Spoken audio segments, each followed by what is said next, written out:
What if everything you believed about your life was a lie? What if the people closest to you, the ones who were supposed to love and support you, were actively erasing your existence? I lived through it. A life built on false promises, ignored victories, and silent sabotage. But the truth? It's finally coming out. This story isn't just about overcoming the odds, it's about discovering your worth when no one else will. Stay tuned, because in the next few minutes, you'll hear how I broke free from a life that tried to make me invisible. You won't believe the secrets that were kept from me, until now. Before we dive in, hit that like button if you've ever felt overlooked or underappreciated. And if you're new here, make sure to subscribe. You don't want to miss how this story unfolds. Trust me, you'll want to hear every part of it. Now, let's get into it. Hey, I'm Heidi Baker. 28 years old and living my life, which was a ride. The kind that looks sweet on the outside, but man, you have no idea what's happening behind the curtains. So, picture this. Growing up in Connecticut, I had the whole ideal American family vibe. Colonial house, white picket fence, a golden retriever named Chester. You know, the typical happy family setup. We had the minivan that smelled like juice boxes and old Cheerios. Sunday dinners were a thing. Christmas cards in the mail. Everything looked perfect, like we belonged in a family sitcom. If you asked anyone who saw us from the outside, they'd say we were golden.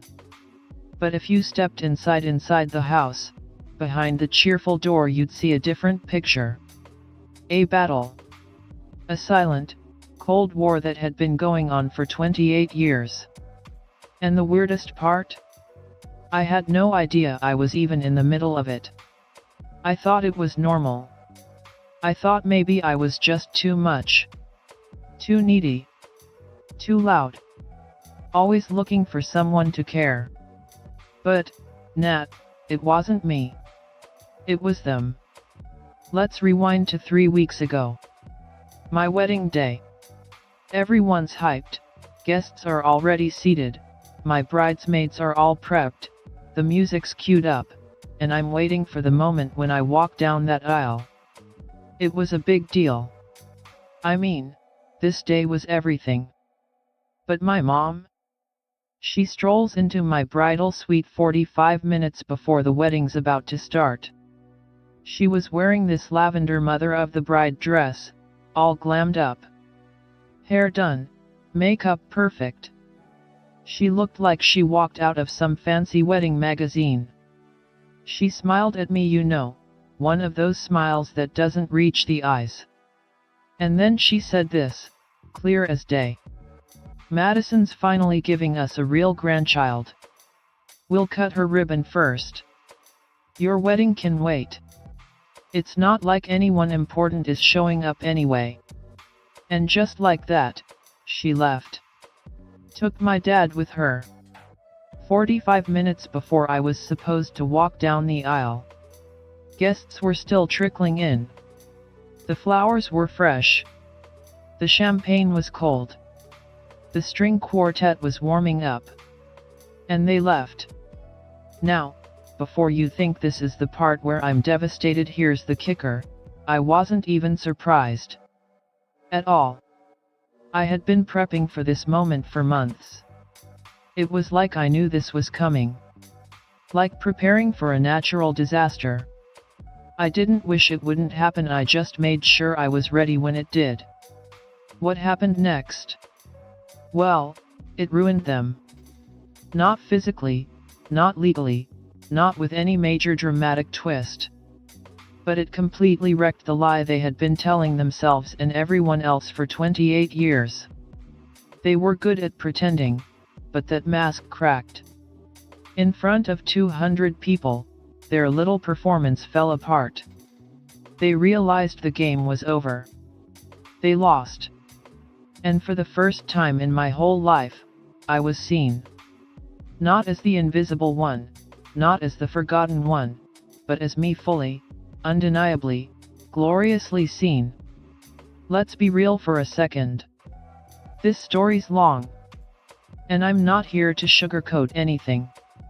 It's got its painful moments that'll make you want to throw your phone across the room. But it's also got those moments of justice, the ones that'll make you feel all warm inside. If you've ever been the black sheep of the family, the forgotten kid, the one who got overlooked over and over again, this story's for you. I'll tell you everything. The birthday party that never happened. The recital no one showed up for. The graduation speech delivered to empty seats. The trust fund no one ever told me about. The handwritten proof of deliberate sabotage. The grandmother I never knew existed. And the biological mom who left me words I didn't find until I was 28. Words that explained everything. Now, let's go all the way back. All the way to the beginning. Because to understand what went down at my wedding, you need to know how I ended up here in the first place. Alright, let me take you back to when I was 8. Yeah, I'm talking about the birthday party that never was. I'd been hyped for weeks, planning every little detail. I don't mean the casual, oh, it's my birthday excitement Nat. This was the full-blown, can't contain it, countdown to the minute excitement that only an 8-year-old can have when everything's all about them for once. It was supposed to be my day, my moment. The whole 9 yards. I ordered the cake from Anderson's bakery, not some grocery store thing, but a legit bakery. Pink vanilla with white frosting and those little sugar flowers on top. I picked the flowers out myself. I had that level of control. I felt like a boss. My mom had ordered the cake 2 weeks in advance, and I had picked the dress a week before the party. A white dress with pink flowers, the kind of dress that only gets worn for special occasions. I had tried it on twice to make sure it fit, and honestly, I felt like a queen in it. It was gonna be perfect. I had my guest list: 6 girls from Riverside Elementary. Kayla, Brittany, Jasmine, Sophie, Claire, and Mia.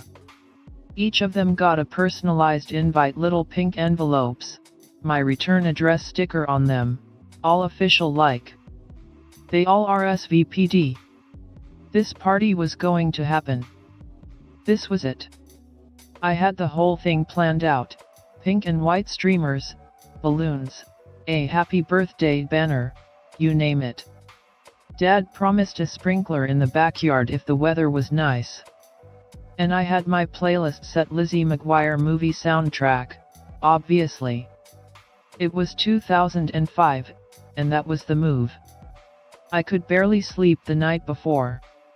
I was lying in bed, wide awake, thinking about everything. The cake, the dress, my friends, the decorations. I couldn't wait for it to start. It was going to be my perfect day. I woke up at 6 a.m. in full party mode.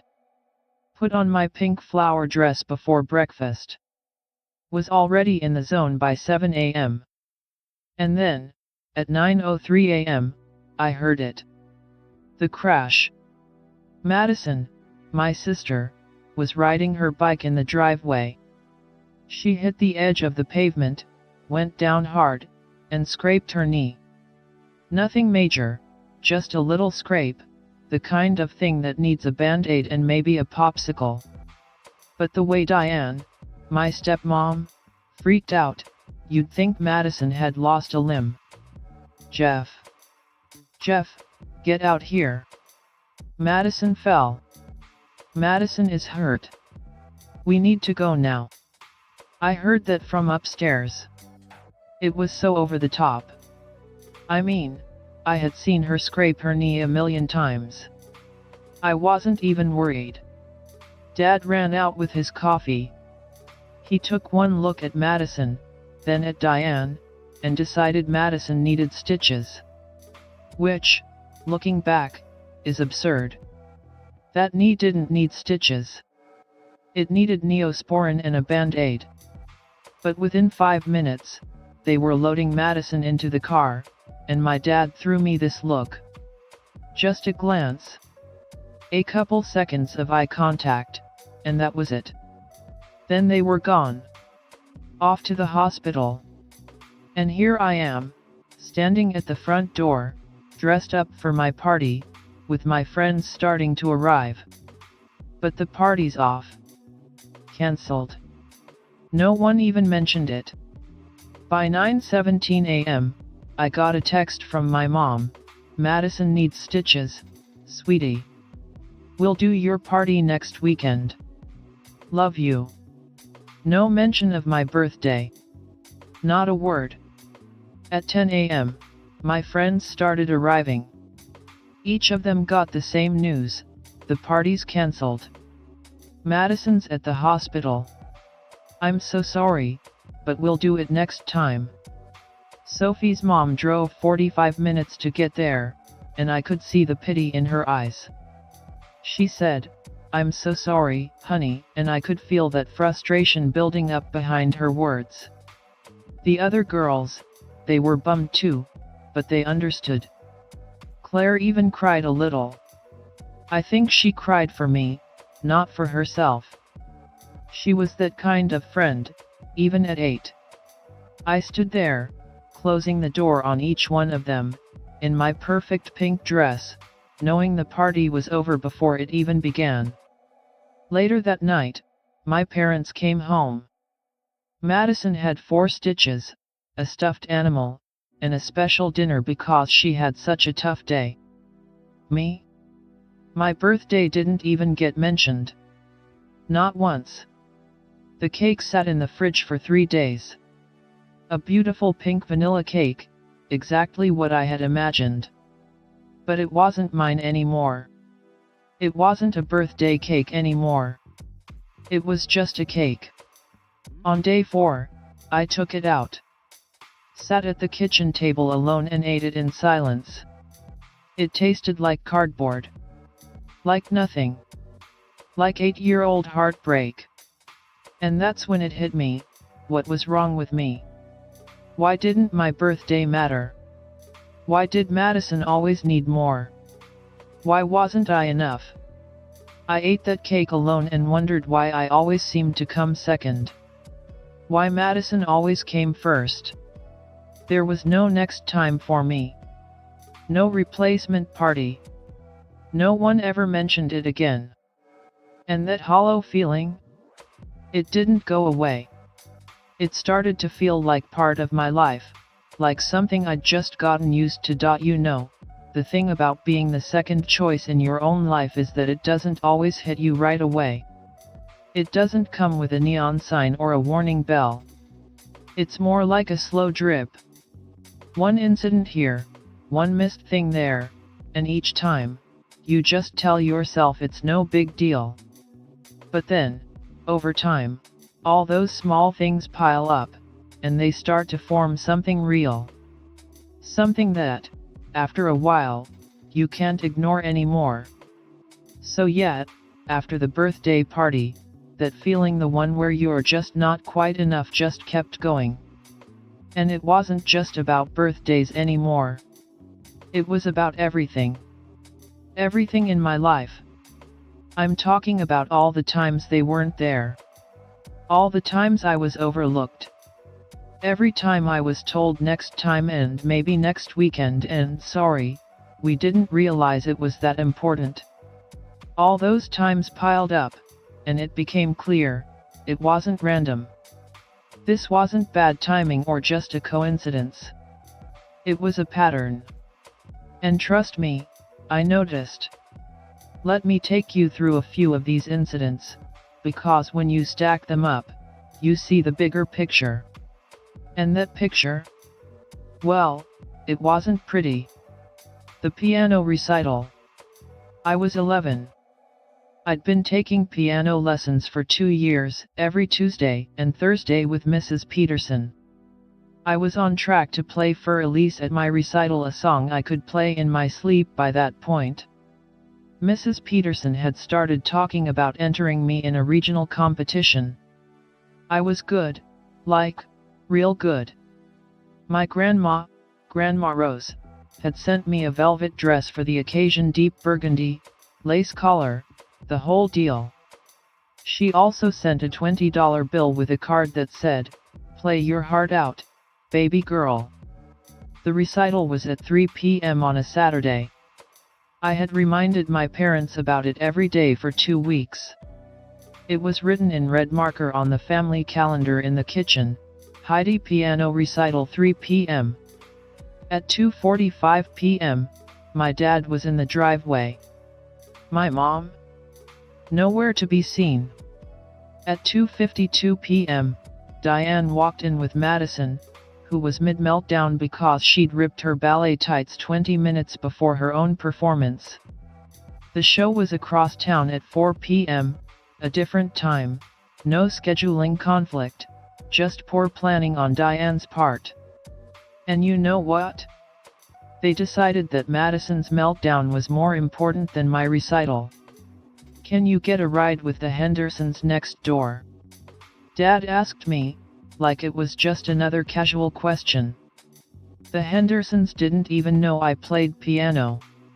They had no reason to be there, but they were asked to do it as a favor because, well, nobody else could be bothered to show up. I went to my recital alone. Mrs. Henderson dropped me off, gave me a quick awkward pat on the shoulder, and drove off. And when I walked in, I sat in the front row. I watched the other kids perform. I did my thing. I played for Elise perfectly.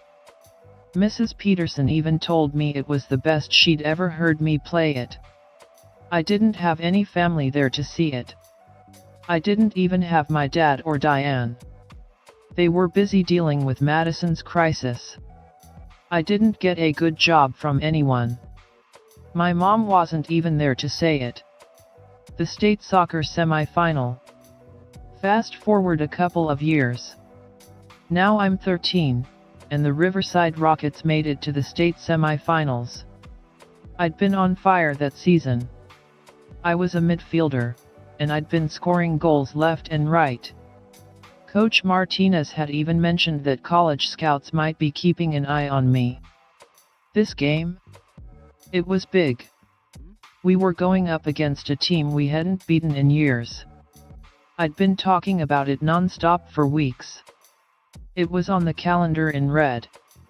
State semi-final 6 p.m. Rockets. Guess what? My parents were not there. Nope.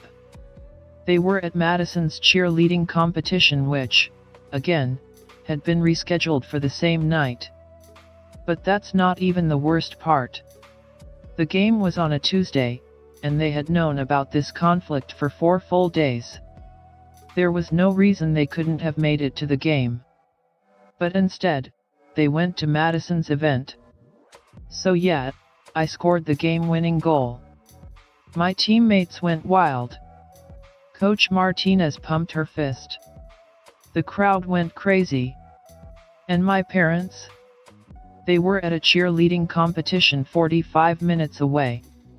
They didn't see it. Didn't even know it happened. I walked home from the game, alone. My best friend Caroline didn't say anything. She just put her arm around me, and we walked home in silence. There was nothing to say. It was just another day. The journal entries, keeping score. I started keeping a journal when I was 12. Not like a regular diary.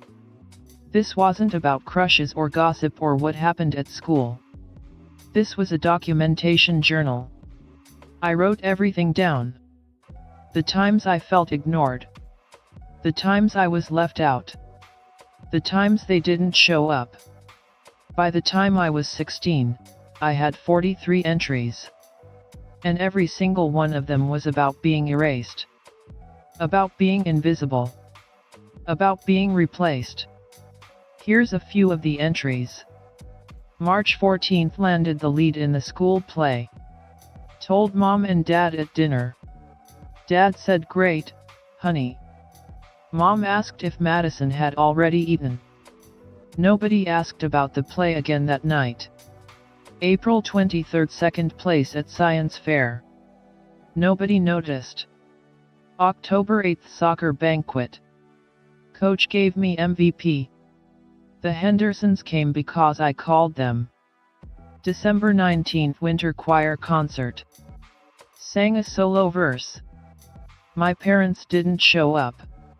And that's just a handful. 43 entries of being ignored. 43 times I showed up, and nobody cared. I wanted to show this journal to my parents. I wanted to say, look, this is what's been happening. This is what I've been living with. But every time I thought about it, something stopped me. A voice in my head that Diane had planted. That voice said, maybe you're overreacting. Maybe you expect too much. Maybe Madison just needs them more than you do. That voice wasn't mine. It was Diane's. And for years, I listened to it. High school was the battlefield. But this time, the enemy wasn't someone else. It was the version of me that didn't think she was worth the effort. I was determined to prove that I wasn't the forgotten one. I poured myself into academics with an intensity that scared some of my teachers and made my classmates uncomfortable. But they didn't get it. I wasn't doing it to show off. I wasn't trying to be the smartest kid in the room. I was doing it because school was the only place where my effort actually counted. If I worked hard, if I studied like crazy, if I gave it everything I had, I got results. And those results had my name on them. It wasn't like at home, where everything I did just got tossed aside. No, at school, my effort had a direct link to the outcome. A's didn't get rescheduled because Madison scraped her knee. Honor roll didn't get cancelled because Madison was throwing a tantrum. I got the recognition I deserved. For once, it felt like I was in control. I made the honor roll every semester. I joined the National Honor Society. I was on the varsity soccer team from sophomore year. I took AP classes. By junior year, I was second in my class. By senior year, the talk around school was that I was going to be the valedictorian. And guess what? I was. I was going to give the speech at graduation. The one moment in my life where everyone would have to listen. But let's be real, that didn't change anything at home.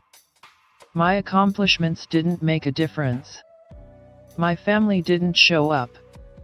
I got into Boston University on a full-ride scholarship. $62,000 a year, room, board, tuition, the whole deal. I had earned it through 4 years of hard work, summers spent writing and rewriting essays, maintaining a 4.0 GPA, playing soccer, and working a part-time job at the Riverside Public Library. I had earned every cent of that scholarship, and when I got the letter, I was over the moon. I sat my parents down to tell them. I was shaking with pride and fear. I wanted them to be proud of me, to finally see me for what I had achieved. But the response I got was, well, it wasn't what I expected. Dad said, "That's incredible, Heidi. I'm so proud of you." And then Mom said, "Boston. Wow. That's far away." And she asked if anyone had fed Chester. Still, I held on to my dad's response. It was the one thing I could cling to. Maybe things were different now. Maybe this time, I had done something big enough for them to finally take notice. But it wasn't big enough. And deep down, I knew that. I realized there would never be a big enough moment. There was no winning their approval. Graduation day, the speech, the empty seats, and the roses. Graduation day arrived. The sun was shining, the sky was blue, everything felt like a promise. I was in my cap and gown by 7:30 a.m. for the pre-ceremony lineup. I had practiced my speech 47 times. I had my front row seats reserved for my parents. I had requested them specifically. I wanted them to be there. I wanted to look out at the crowd and see them right in front of me. But by 9:01 a.m., my phone buzzed. Mom calling. I answered immediately because, well, I hadn't learned yet to hesitate with her calls. Heidi, honey, she said. That tone, you know, the one, the fake caring tone. Madison's dance team made it to the state finals. In Portland, Maine. 4 hours away. My speech is at 2:30, I said, trying to stay calm. Trying not to let my voice crack. I know, sweetheart. And we're so proud of you, we'll watch it on video, we'll get someone to record it. We'll celebrate when we get back. We'll do a special dinner when we're home. I hung up. I stood in the lineup with 200 other seniors. The front row seats, the ones I had specifically reserved, sat empty. I gave my valedictorian speech at 2:30 p.m. I stood at that podium and looked out at 200 families. 200 people, and those empty seats in front of me were like a slap in the face. Not a single person had shown up for me. They had promised they would. But they didn't. And for the first time, I realized just how much I had been living my life for someone else's approval. How much of my existence was centered around trying to be seen by people who didn't care enough to show up. But there was one person who did show up. Nathan. Nathan had been my best friend since 9th grade. He wasn't at his own graduation that day. But he had told his parents about mine. And when his parents heard I had no one in the front row, they drove 1 hour each way to sit there for me. They didn't know me well. But they came anyway. And when they saw those empty chairs, they saw me.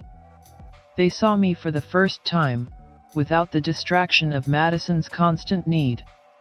After the ceremony, Caroline, my best friend since 6th grade, found me in the crowd and handed me white roses. She had bought them on the way to the ceremony just for me. She said, quietly, "Your parents are missing out on so much, honey. You were extraordinary." And for the first time, I felt seen. Not by my family, but by someone who mattered. Someone who didn't need to be convinced that I was worth it. A moment of realization. Nathan had been my rock throughout high school. He had been there when nobody else was. And when I looked at those roses, I knew something. I knew that I had been chasing approval from the wrong people. I had been waiting for recognition from a family that couldn't give it to me, no matter how hard I tried. The roses weren't just a gift from Caroline. They were a symbol. A symbol that there were people out there who saw me. People who cared.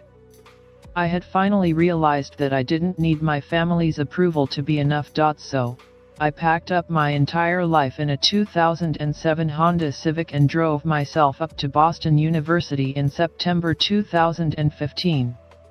I had 3 boxes of books, 2 suitcases, a desk lamp, a mini fridge, and my journal from age 12. The journal was almost full by this point, with 43 entries in it, documenting every single moment of feeling erased. I also had a framed photo of Grandma Rose, which I put on my desk the second I got to my new place. That photo felt like the only constant thing in my life, and at that moment, it was everything. The drive up I-95 was a blur of emotions. Not because I was going to miss home, not really.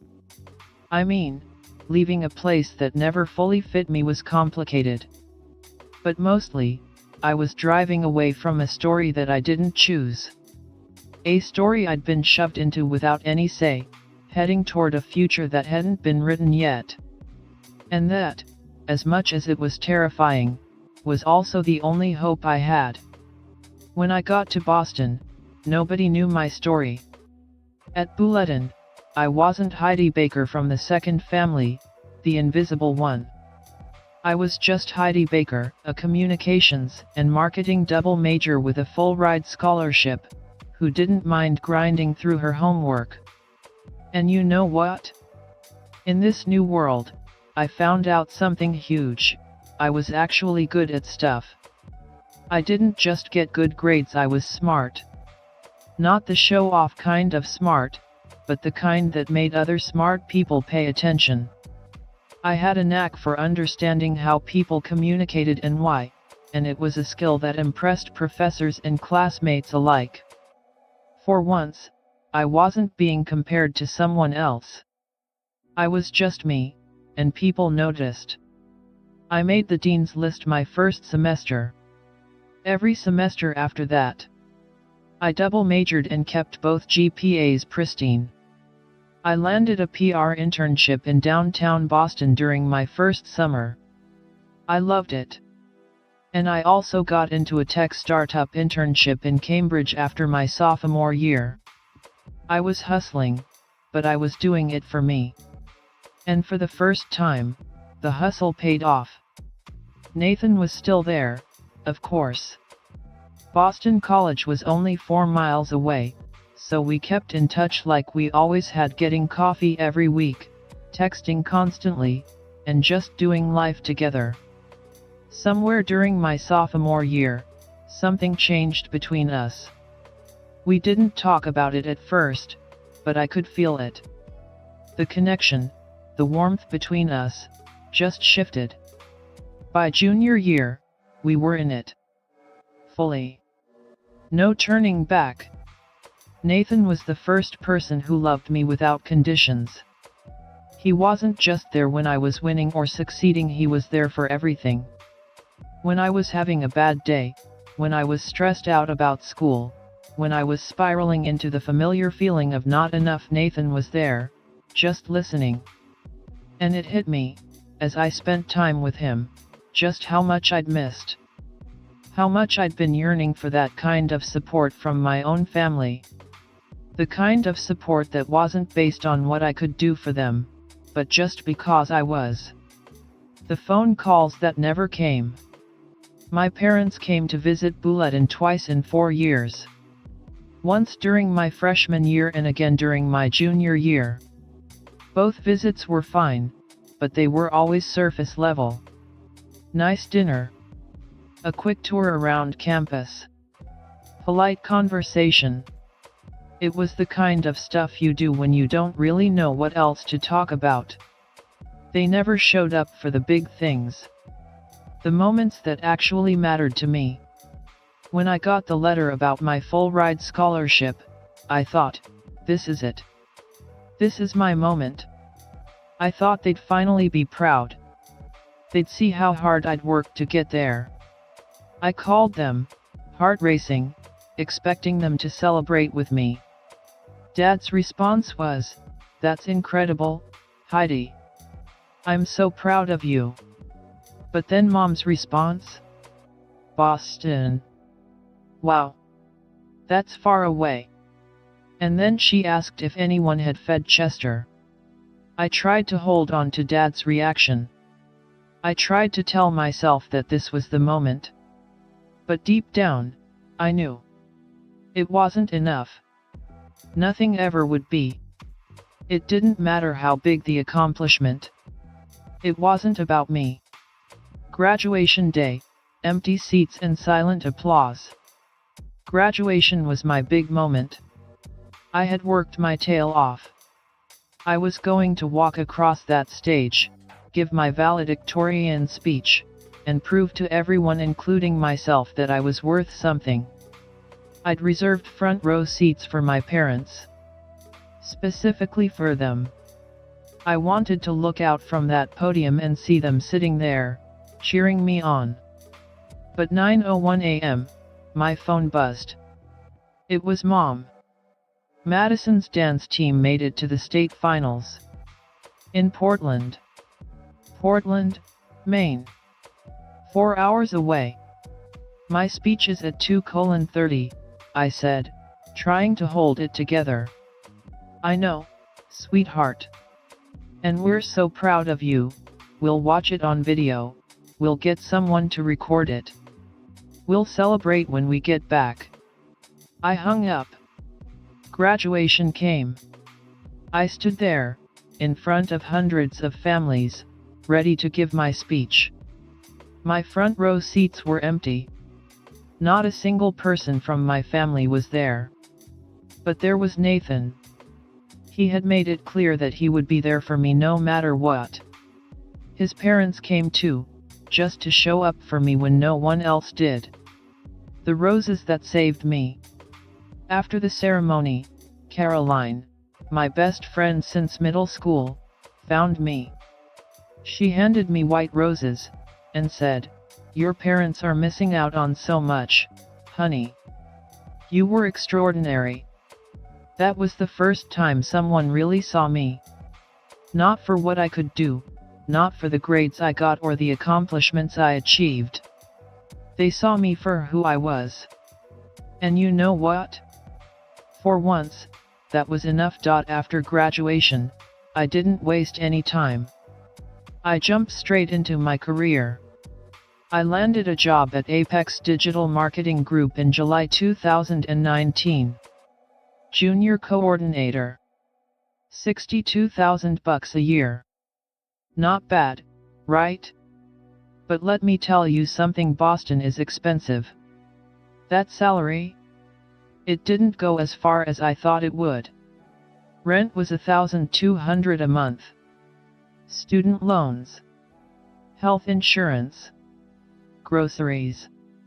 A breakfast sandwich in Boston can cost you $14. So, yeah, I had to budget like crazy.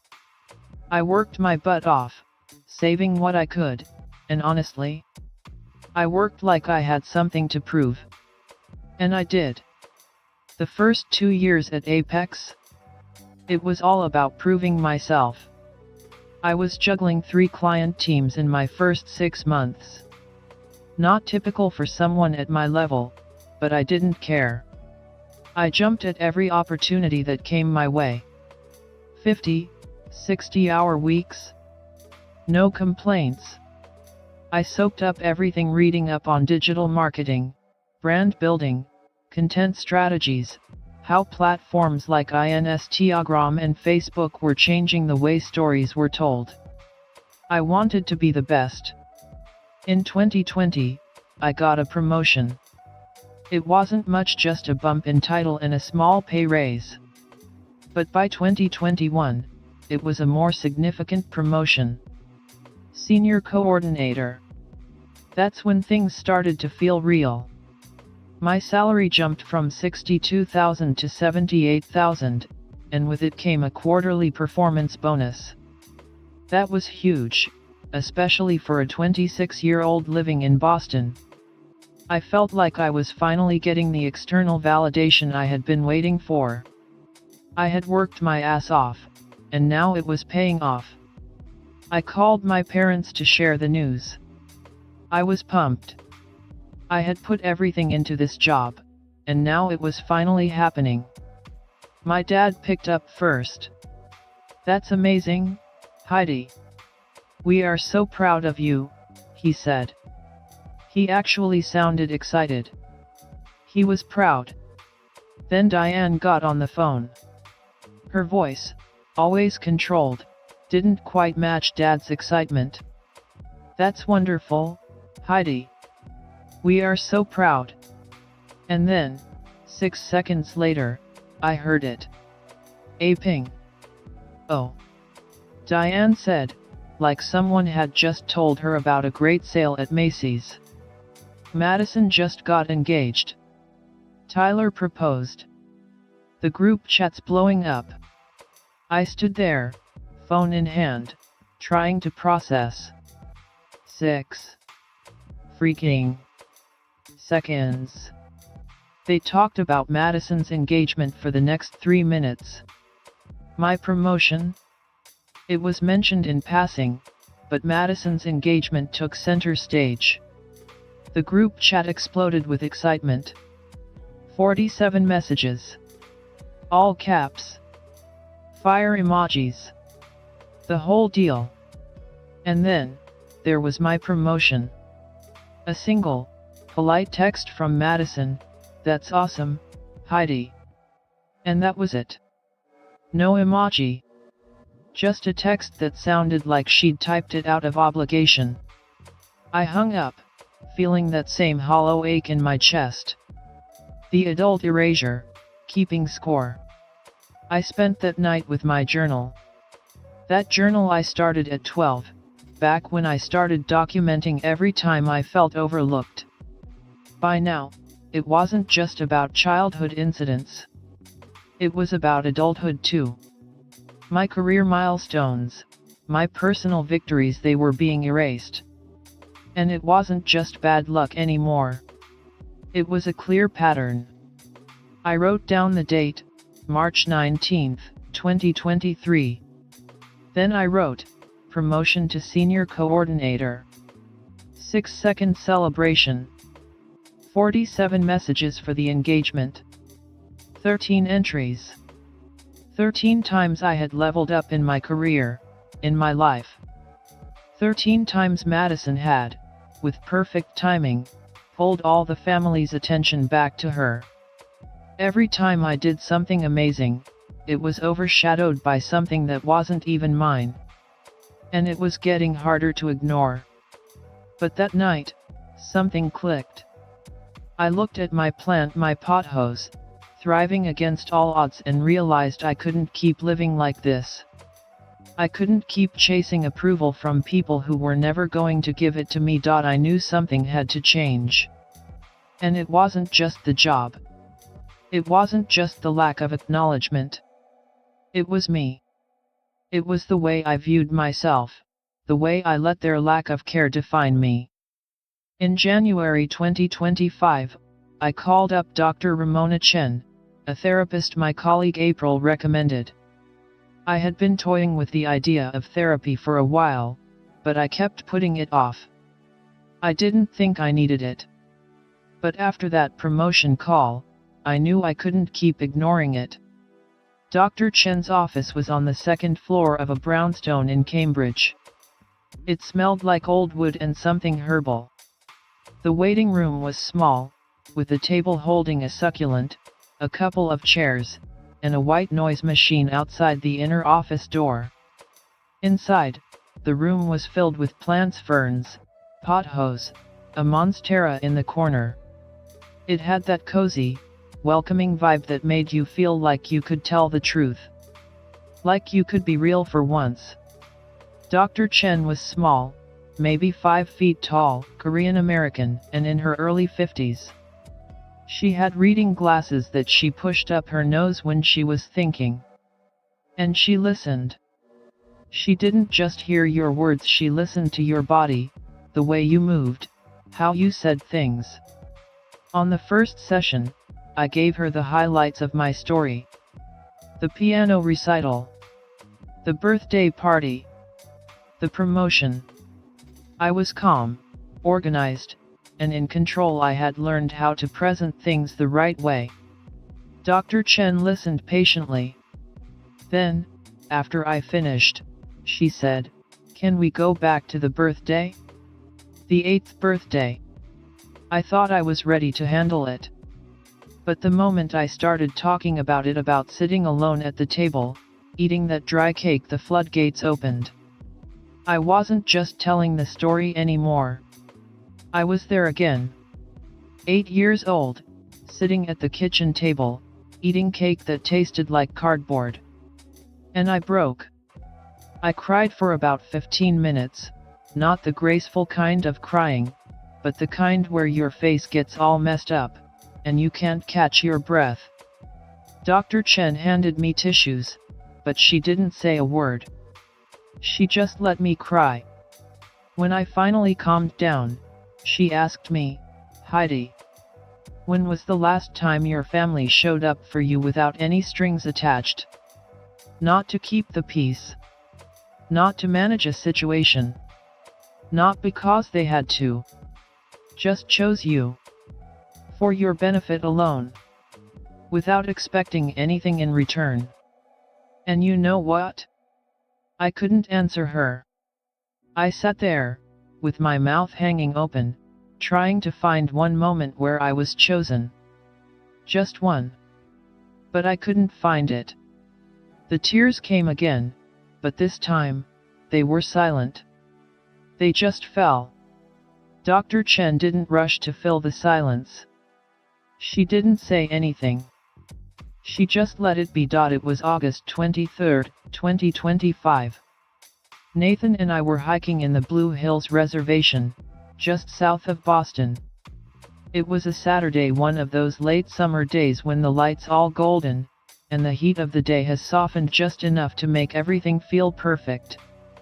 Now, Nathan had been my best friend for 11 years, my person for 6 of those, and my boyfriend for 5. We'd gone through a lot together, and by this point, I thought I knew everything about him. But this caught me off guard. Nathan was always the kind of person who thought things through. He didn't do anything halfway. So, when he suggested we go for a hike, pack sandwiches, just a casual trail day, I didn't think anything of it. I thought it would be a simple walk, just the two of us, like we had done a million times before. We hiked the first part of the trail, chatting about nothing specific.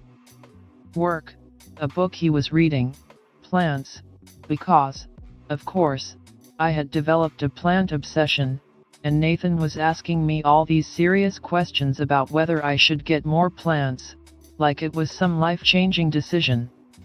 We made it to the overlook, that flat rock where you can see the Boston skyline in the distance, and the whole valley going green and gold in the late summer haze. It was beautiful, and Nathan said he needed to stop, catch his breath, and get some water. And then I saw it. A blanket on the rock. A picnic set up. There was a wooden board with cheese, crackers, and fruit, and a bottle of sparkling cider from our first official date, the same kind we had shared all those years ago. Fairy lights were strung between 2 trees nearby, and everything just looked perfect. I turned around, and there was Nathan. He was already on one knee, holding a small velvet box. Inside it was a sapphire ring. A perfect blue sapphire. Now, this wasn't just any ring. This was a ring I had mentioned, maybe 2 years ago, in a passing comment. I had told him how I thought sapphires were more beautiful than diamonds because they were the color of the sky on a perfect day. And now, there it was, the perfect sapphire ring in front of me. Nathan looked at me and said the words I'll never forget. "Heidi, I've been watching you fight your whole life to be seen. And I need you to know, with everything I have, I see you. I have always seen you. Not just the parts you're proud of, but all of you. The girl who ate her birthday cake alone and didn't tell anyone how bad it hurt. The valedictorian who gave a speech to empty seats.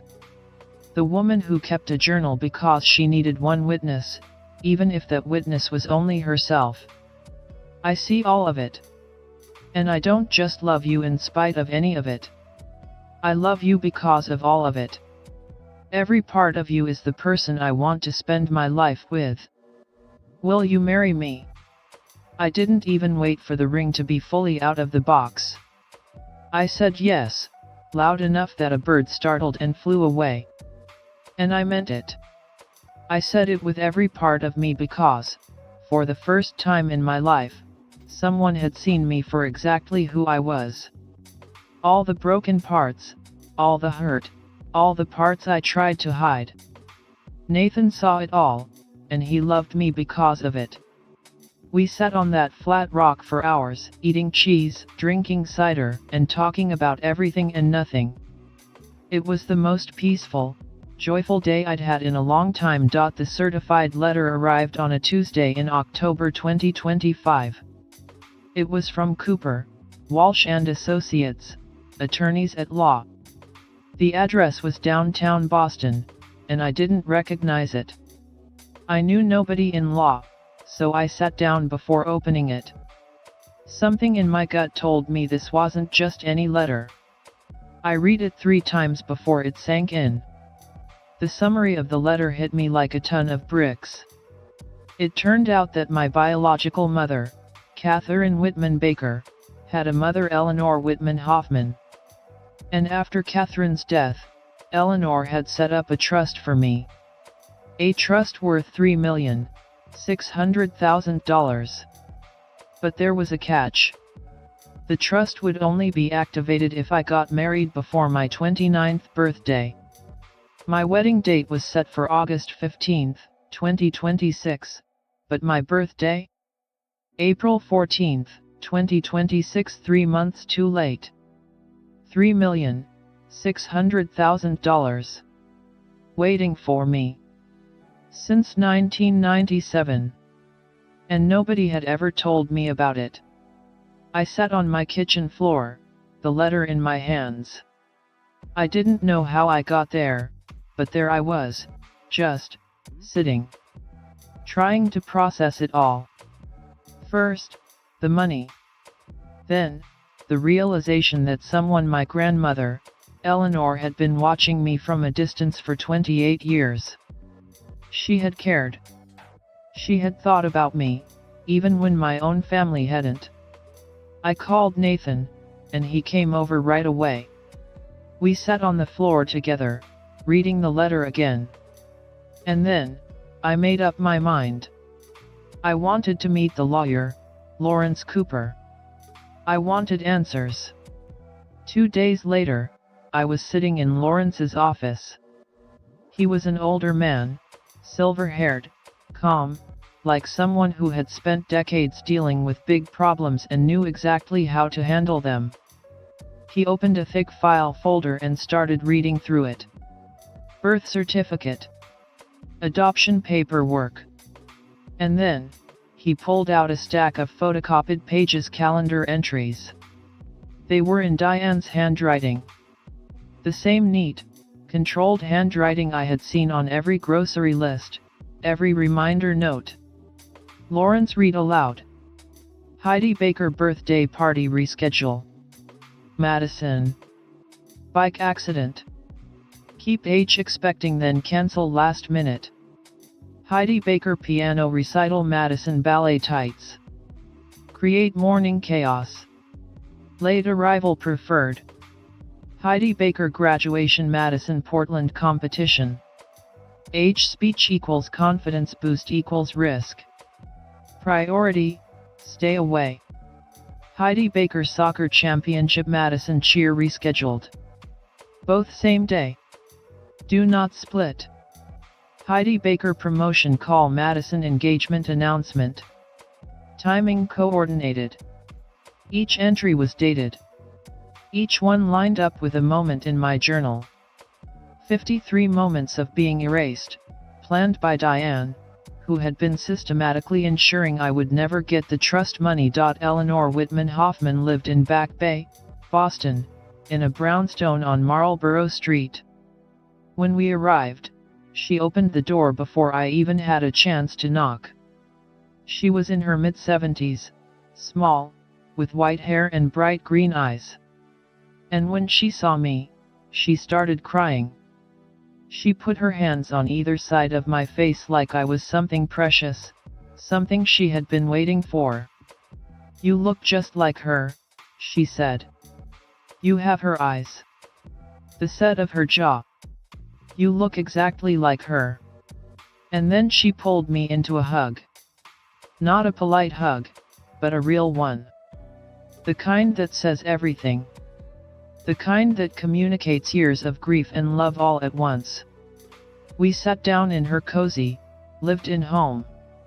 She showed me pictures of my mom, of Catherine. She told me stories. And then she brought out a small leather-bound journal, one that Catherine had kept during her pregnancy with me. The words inside? They were written to me, a message from a mother who had never gotten the chance to raise me. She wrote about how much she had wanted me, how excited she had been to be pregnant, how much love she had for me, even before I was born. And then, she wrote the words that would change everything for me. Tell her she was wanted. Tell her she is enough. For 28 years, I had been living with the opposite message. I had been made to feel like I wasn't enough, like I was second place. But here, in this journal, I finally had the truth. Eleanor gave me the journal and then pressed a small silver locket into my hand. Inside was a photo of my mother, Catherine, holding me as a newborn. It was the only photo of us together. I had never known this woman, but she had been thinking of me all along. That moment with Eleanor changed everything for me. I finally knew the truth. I wasn't just a replacement. I wasn't the second choice. I was wanted. I was enough. Nathan and I were engaged. We had a wedding to plan. And for the first time in my life, I wasn't waiting for approval. I wasn't living for anyone else. I was building my own life, my own story. And this time, I was going to live it for me. Not for Diane, not for anyone else, for me. So, did you expect this? Let me know in the comments below if you were as shocked as I was. If this story resonated with you, share it with someone who needs to hear it, because no one should go through life thinking they don't matter. And don't forget to hit that bell icon so you never miss another one of my stories. You've heard mine, now let's hear yours. Until next time, keep breaking the silence and speaking your truth.